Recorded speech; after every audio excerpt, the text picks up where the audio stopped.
Is your tinnitus suddenly louder and you don't know why? You might be accidentally making it worse. In this video, I'll show you the 5 everyday habits that could be spiking your tinnitus, and more importantly, how to stop them. Hi, I'm Dr. Lane Garrett, Doctor of Audiology and founder of Timpanogos Hearing and Tinnitus. If you're dealing with tinnitus, you know it's more than just a sound. On the hard days, it feels like it's taken over your life. But here's the truth. You're not powerless, and you're not alone. Today, I'm going to share 5 common things that could be making your tinnitus louder. These are things you can actually control, and small changes can make a big difference. So let's get started. Before we get into the 5 triggers for tinnitus though, there are a few red flags that I need to mention. If your tinnitus is only in one ear, or if it pulses with your heartbeat, or it came on suddenly with rapid changes in your hearing, or if it's after a loud noise exposure, or maybe comes with vertigo or dizziness or ear pressure, these are all reasons to go see an audiologist quickly. There may be a medical issue that needs attention. All right, number 1, alcohol and salt. Both can throw off the fluid balance in your inner ear. That fluid is critical for hearing and balance. If you've ever felt dizzy after a few drinks, you've already experienced how sensitive the inner ear is. Alcohol also changes blood flow and brain chemistry, and salt can do the same thing. If you've noticed a spike in your tinnitus after wine, cocktails, or a few salty snacks, you may have found one of your triggers. Number 2, medications.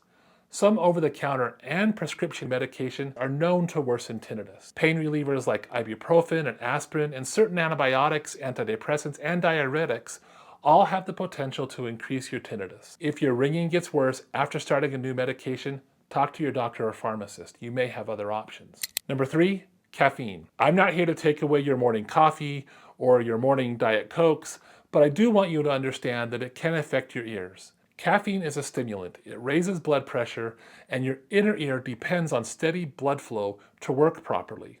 Less blood flow equals less oxygen, and that can make your tinnitus feel louder. Tinnitus also, because it is a stimulant, causes you to get more stressed and more anxious and more hyped up, which we also know is a trigger for tinnitus. Now, with that said, research came out in early 2025 that said a little bit of caffeine is actually okay. They actually found that up to about 3 cups of coffee, or maybe 1 Red Bull or energy drink, or 44 ounce of a cola actually does have some preventative effects for tinnitus. But if you go more than that, it can cause tinnitus to get louder. If you notice a spike mid-morning or maybe after you've had some caffeine, that could be one of your triggers as well. Number 4, poor sleep.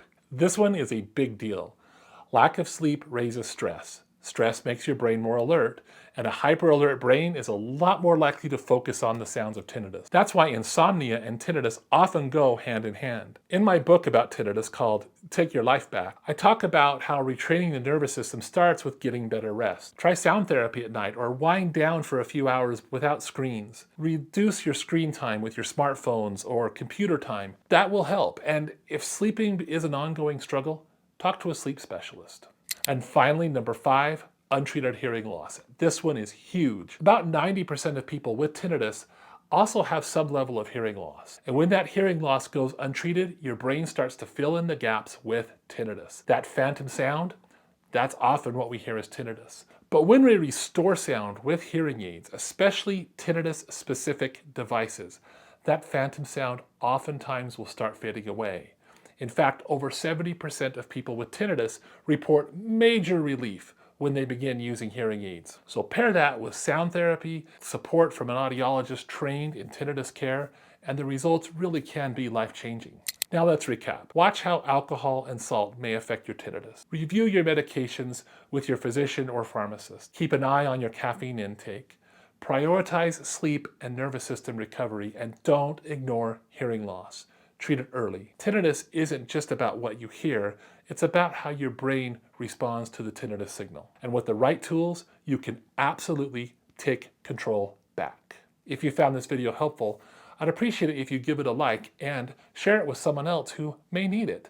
Also, don't forget to hit subscribe so you never miss another video. Want to go a little deeper? You can get a free copy of my book, Take Your Life Back, at freetinnitusbook.com. It's filled with real stories, strategies, and hope for people just like you. Thanks for watching, and remember, tinnitus doesn't write your story, you do.